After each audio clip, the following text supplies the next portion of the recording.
Continuamos celebrando la vida y hoy con una gratitud del cielo contar con un profesional exquisito, ser humano muy valioso para todos los que lo conocemos y estamos en su círculo. Orgullo nuestro y la verdad que es una bendición poder contar con su presencia en esta sala, celebrando la vida hoy y siempre desde el conocimiento y compartir contigo lo que sabemos, lo que nos edifica, es de verdad una gratuidad del Eterno. Contamos en nuestra sala con el doctor Felville Villalona, epidemiólogo.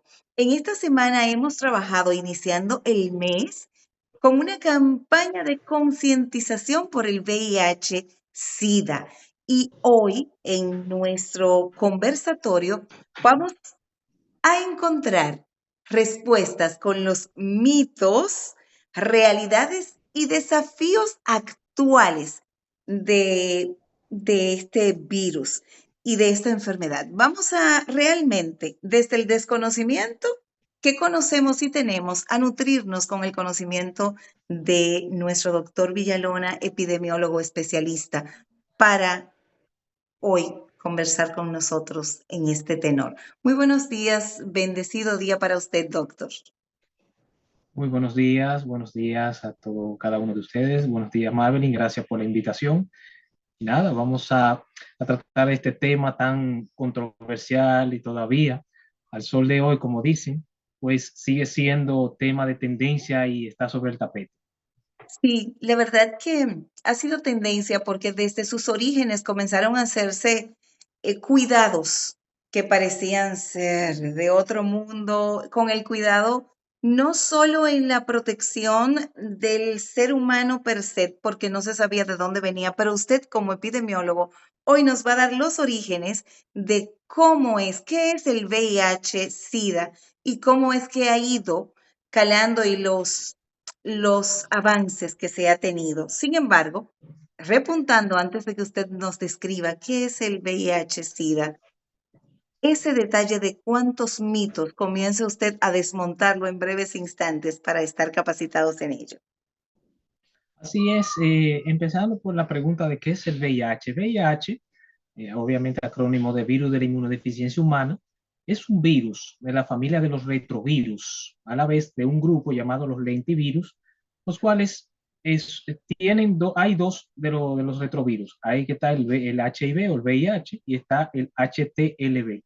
Ahora bien, básicamente nosotros estamos frente al VIH, que es el causante del SIDA. El SIDA es la enfermedad o el resultado, o la parte, diríamos así, más complicada, por un virus que tiene diferentes formas de transmisión. Ahora bien, remontándonos al pasado.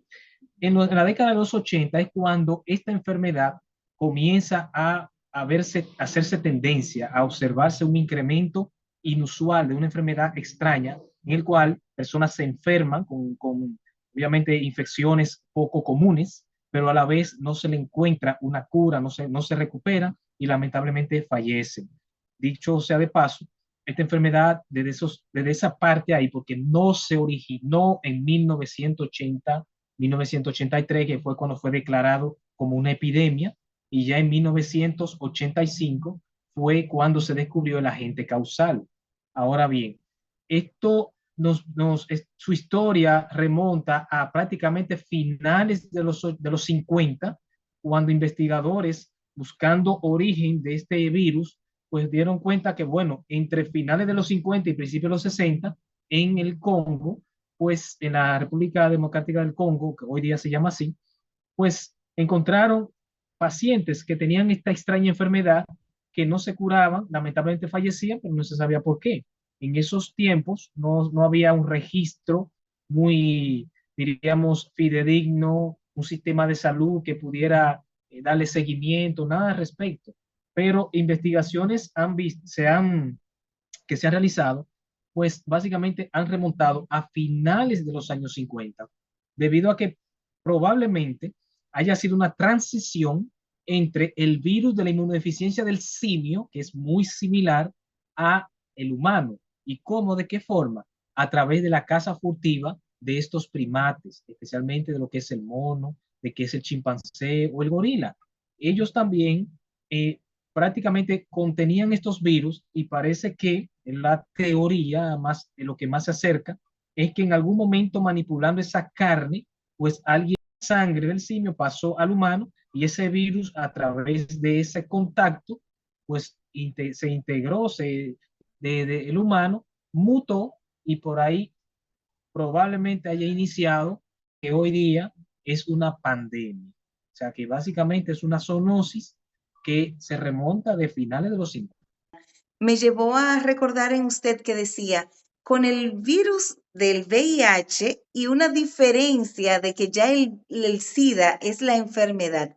¿Cómo podemos diferenciar estos renglones y qué identifica a cada uno? Correcto. Estamos hablando de que el VIH, decíamos anteriormente, es el causal, es el virus el cual puede, cuando ingresa al sistema nuestro del organismo, pues ataca las células de la defensa, en este caso los linfocitos, que son células de la serie blanca, porque hay otros también, que son encargados de defendernos, especialmente en la parte viral. Ellos se encargan de la parte viral. Ahora bien, cuando este virus ingresa al organismo, pues ataca a estas células especialmente, ya que en su superficie hay unas proteínas llamadas CD4 y en el virus hay una proteína llamada GP120. Estas son afín, es decir, el virus se engancha a esta proteína del CD4 e infecta esa célula. Y no solamente los linfocitos T, ¿no? Sino también hay otras células que también puede infectar, como las dendríticas, por ejemplo, y los macrófagos, que también son células de la defensa. Entonces, decimos que el VIH es el virus. Ahora, el SIDA, síndrome de inmunodeficiencia adquirida, ya es las manifestaciones de enfermedades oportunistas, los cuales se producen o se desarrollan debido a que la defensa está debilitada, la defensa no puede, obviamente, estamos hablando del sistema inmunológico nuestro, no nos puede defender. Y entonces estas virus, bacterias, hongos, todos ellos, pues se aprovechan de que no hay quien nos defienda o la persona que esté infectada se haya hecho crónico, perdón, Crónico, se sí. haya hecho crónico, ya que no de una vez la infección inicia todo. Eso lleva un tiempo prudente que se va haciendo agudo y luego se va haciendo crónico. Entonces, ya esa cronicidad, pues lo que hace es que tumba la defensa a tal modo de que ya podemos hablar de un síndrome de inmunodeficiencia, el nombre lo dice, inmunodeficiencia, o sea, un sistema inmunitario deficiente adquirido, ya que fue por un virus, ya sabemos que fue el virus, o sea, que es secundario, es una enfermedad secundaria, y ya esto nos pone en vulnerabilidad, o sea, las personas que son infectadas, nos pone en vulnerabilidad de que cualquier tipo de bacteria, hongo, virus, parásito, que normalmente a nosotros no nos da ningún tipo de infección, o sea, no se manifiesta, ya que nuestro sistema inmunológico está fuerte, pero ya en aquel que está infectado, en el cual ya el virus prácticamente ha tumbado la defensa, pues ya esos virus, esas bacterias y todo, pueden ingresar y hacer de las suyas.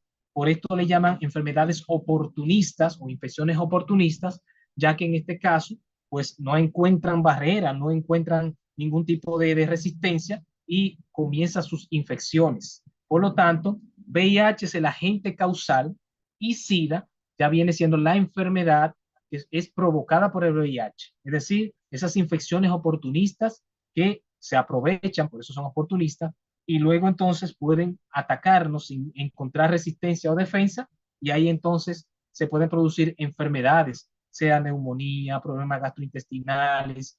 Hay un sinfín de microorganismos que pueden atacar y causar infecciones graves en aquellos que tienen una defensa baja.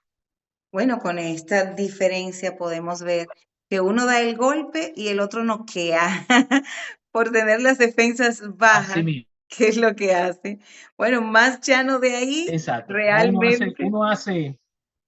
exacto, ya uno se encarga de quitar del medio a la policía, o sea, a la defensa, y ya el otro se encarga de hacer todas las travesuras. De noquear. Es increíble cómo el organismo tiene sus defensas y cómo estos virus las destruyen y nos dejan tan vulnerables.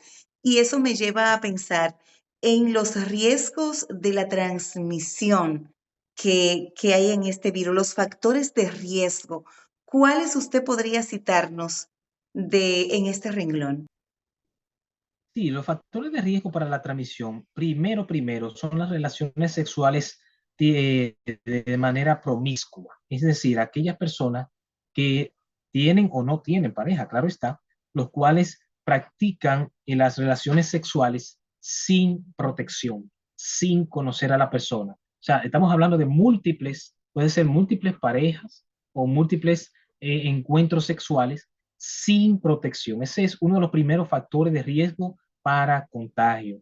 Otro factor que ahora está más controlado es la transmisión vertical, o sea, de madre a hijo o madre a bebé, ya que la madre puede transmitirla a través de la placenta, a través de la leche materna o cualquier otro tipo de fluidos durante el parto que pueda tener contacto con el bebé. Al principio prácticamente el uso de jeringas compartidas, pero ya hoy día prácticamente esa actividad ha sido bastante controlada porque aquellos que lamentablemente utilizan estas sustancias que son intravenosas, pues ya adquieren sus jeringas, por decirlo de esta forma, y siguen esa práctica de mal hábito. Entonces ya en esa parte ya no se constituye básicamente un factor de riesgo. Ahora, ya esos dos primeros, uno que ya se tenía es la transfusión sanguínea insegura, o sea, los contactos de la parte de la transfusión sanguínea, pero ya gracias a los últimos avances, estas sangres que se transportan, se utilizan, pues ya pasan por un riguroso control de calidad, lo cual le permite, en caso de que se detecte, pues descartarla y que no llegue al paciente. Esto es importante. Ahora, otro factor que se puede constituir es la manipulación de fluidos o sangre sin protección de un paciente VIH positivo. Dígase, algún accidente de laboratorio, por decirlo de esta manera, o manipulando en algún tipo de actividad quirúrgica, en cual tanto la sangre puede estar, eh, diríamos así, que si no se tiene la protección debida, pues esto puede constituir un factor de riesgo para su contagio. Con esos factores de riesgo me lleva a pensar tanto en cómo ha ido avanzando el cuidado, la delicadeza, la ciencia respecto a este virus, porque hay muchas personas que en la década de los 80, como usted citaba, el que le diagnosticaban el virus del VIH-Sida entendía que era una sentencia a muerte inmediata y eso ha ido evolucionando gracias al Eterno. ¿Cómo se ha visto afectada la epidemia del VIH-Sida en diferentes regiones o regiones del mundo? Y los factores, ¿cuáles factores han contribuido a estas diferencias en avances? Correcto, correcto. Desde 1900, bueno, no 1980, sino desde la década de los 80, ciertamente esta enfermedad era desconocida. Prácticamente ya en los años, en las décadas anteriores, dígase por ejemplo los 70, los 60, no se conocía mucho, ya que solamente se circunscribía a la parte de África. Entonces, ya luego de ahí, cuando se comenzó a expandir al mundo, se pensaba que era solamente enfermedades de homosexuales, ya que en esos tiempos solamente se veía en esta población. O sea, básicamente lo veían en homosexuales, era la mayoría, porque por las relaciones sexuales, y entonces decían, no, esto es una enfermedad exclusiva de este tipo diríamos, de población o este tipo de personas. Pero ya luego se comenzó a ver en parejas heterosexuales, etcétera, etcétera, y ya entonces esos mitos se fueron ya desmontando. Sí, obviamente las personas lo entendían como una sentencia de muerte, ya que no había cura, y bueno, hasta el momento no lo hay todavía, pero no había cura, no se sabía cómo se iba a tratar, ya no, tampoco no se tenía claro en esas décadas, 80 por ejemplo, no se tenía claro cómo se transmitía. La persona que padecía de esta enfermedad básicamente llegaba a un cuadro depresivo que moría más de eso que de la propia enfermedad o de la propia infección, etcétera. Entonces, a través de los años, pues con el avance, pues se ha ido ya disminuyendo algunos aspectos. Y cito lo siguiente. Desde la década de los 80, cuando se declaró como epidemia, luego pandemia, hasta el momento se han detectado o se ha notificado básicamente unos 85 millones de personas, de cuales a nivel mundial, de las cuales prácticamente el 47% ha fallecido. Estoy hablando desde el 80 para acá. Estamos hablando de unos prácticamente 40 millones de personas han fallecido relacionados al VIH, la infección por VIH y SIDA. Ahora bien, actualmente a nivel mundial, pues 45 millones de personas conviven con el VIH, siendo África uno de los principales continentes que con mayor prevalencia. Estamos hablando de Sudáfrica, por ejemplo, que es el número uno, que tiene ya más de 700 millones, perdón, 700.000 casos que se han detectado en la actualidad, pero también estamos hablando de otros países de África, del continente africano, como lo es Mozambique, como lo es Nigeria, que son otros países que los cuales son de los de mayores prevalencia. En Asia, pues tenemos en primer lugar a India. En India también allá el VIH-Sida, bueno, en este caso la infección por el VIH, pues también tiene una gran relevancia. Tailandia le sigue en segundo lugar según la densidad poblacional o el número de población. Ahora, aquí en nuestro continente americano, pues lamentablemente Brasil ocupa el primer lugar, segundo lugar lo ocupa México, tercer lugar lo ocupa Haití y en cuarto lugar pues lo ocupa República Dominicana. Entonces, a través de los años se ha logrado mucho, disminuir especialmente la tasa de mortalidad. Esto es por los avances en los tratamientos. No obstante, aún se continúa con la tasa de infección y esa ha sido mantenida. Es decir, año tras año se van pues haciendo lo que llamamos estimaciones y todavía, pues la tasa de infección sigue mantenida. Cuando digo mantenido es que cada año, pues un número considerable de casos se sigue diagnosticando de VIH. Es decir, por ejemplo, el año pasado, pues en nuestro país unos 1.600 casos fueron detectados. En este año, perdón, 1.600 pruebas fueron positivas. Ahora, el año pasado, en 2023, en nuestro país, cerca de 4.000 personas, aproximadamente 4.000, fueron detectados con VIH. En este año, hasta el momento, se piensa que en nuestro país hay unas 80.000 personas, aproximadamente 80.000 personas que conviven con el VIH. Y se estima que al cierre de este año, pues tendremos unos 84.000, 85.000 casos que conviven con el VIH, ¿sí? En esas estadísticas que nos Sí. está compartiendo el doctor Villalona, para quienes van a sintonizar, están sintonizando en estos instantes, estamos hablando con el doctor Felby Villalona, epidemiólogo, y hoy estamos tratando el tema del VIH, SIDA y en los mitos también realidades y desafíos actuales que tenemos con esta epidemia. En todos esos números, de manera a grosso modo, cuando uno se escucha y se siente abrumado, uno dice, ¿cuántos números es que son? Para mí esos números dan, aunque se ha ido controlando, da elevadas eh, elevados riesgos, podríamos llamarlo en este tenor. Cada número arroja indicadores de que debemos seguir teniendo controles, cuidados, prevención, campañas educativas, porque cada número da de que llegó a esa persona por desconocimiento. Aún entendiendo que hace lo que quiere con su vida, lo hace por desconocimiento. Entonces, debemos arreciar con las campañas educativas y que los números arrojen luces para que podamos ponernos en el tren de seguir transformando vidas, concientizándolas. Y cuando hablamos de mitos, que ya usted nos ha citado varios, me lleva a pensar en la actualidad, en los desafíos que tenemos. Usted como epidemiólogo, ¿cuáles desafíos vislumbra en este recorrido y trayectoria de décadas con el VIH-Sida? Bueno, sí, hay muchos desafíos todavía. Por ejemplo, cuando hablamos de la ciencia, en este caso, actualmente hay vacunas que están en desarrollo para poder mitigar esta infección, es decir, para poder disminuir la tasa de infección, disminuir las muertes mucho más, porque ya por lo menos con los tratamientos se ha ayudado a mejorar la calidad de vida, también a prolongarla, o sea, tener una expectativa de vida más prolongada gracias a los avances en el tratamiento, tanto en el tratamiento de preexposición, el tratamiento de mantenimiento y en algunos casos el tratamiento post-infección o post-exposición, mejor dicho.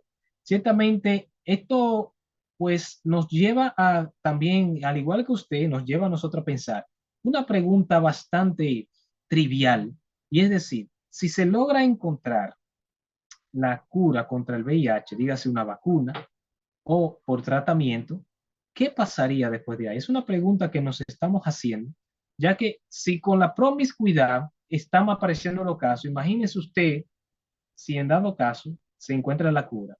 Que dicho sea de paso, actualmente se están llevando a cabo, eh, diríamos, ensayos clínicos con el uso de células madres. Hasta el momento se ha notificado 3 casos que se han curado del VIH, la infección de VIH, por trasplante de células madres, 2 en Reino Unido y 1 en Alemania. O sea, Alabado sea esos el datos hasta Eterno. ahora, aunque siguen su curso, exacto, ya esos 3 casos están documentados en la revista Nature, están documentados de que por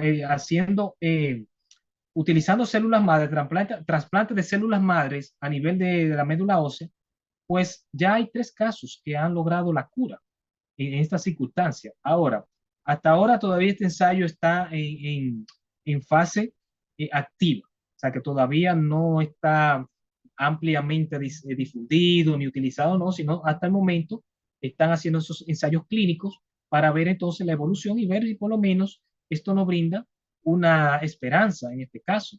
Pero sí hay tratamientos que para personas en riesgo, pues pueden ir tomándolo y esto evita que se pueda contagiar. En este caso estamos hablando, por ejemplo, parejas donde uno de los dos tiene infección, está infectado con el virus, pero la otra pareja no, y si se quieren mantener juntos, pues esta persona, la que está libre del VIH, pues tomar este tipo de medicamento, se llama comercialmente Truvada, que es uno de los más comunes, pues impide de que esto pues haya algún tipo de infección.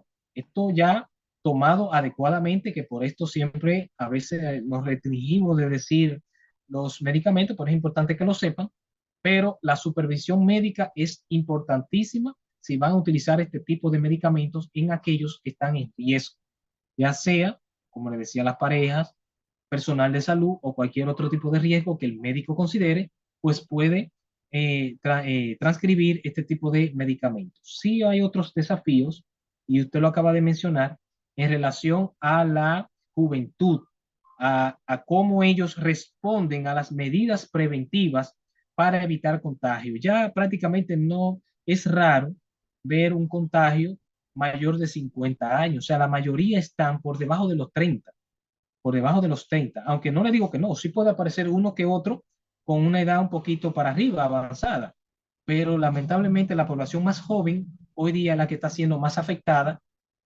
Bueno, es increíble ver cómo hemos ido avanzando y caminando, pero aún con todos los avances, tantos desafíos que tenemos para seguir luchando en contra de esta epidemia. Me gustaría escuchar en estos últimos minutos, ya que nos quedan de la programación del día de hoy, las recomendaciones de usted como profesional a toda la población que nos escucha. Así es, todos estos datos que hemos brindado están sustentados en la OMS, Organización Mundial de la Salud, en CONACYT, que es de nuestro país, y entre otros. Ciertamente, sí recomiendo. Esta enfermedad todavía sigue su camino. Esta enfermedad aún sigue, pues, su marcha para la infección. Hasta el momento no hay vacuna, hasta el momento los tratamientos sirven para control, uno para prevenir y otro para controlar, pero hay que tomar en serio las medidas preventivas, hay que tomar en serio este tipo de hábitos en los cuales podemos librarnos de ello. Por ejemplo, aquellos que no han tenido relaciones sexuales, pues la abstinencia hasta que la pareja se conozca bien. Fidelidad en aquellas parejas que ya tienen tiempo, fidelidad. Y lo otro es que si van a tener sus actividades de relaciones sexuales, utilice protección, medios de barrera, dígase los preservativos tanto de hombre o la mujer que lo utilice.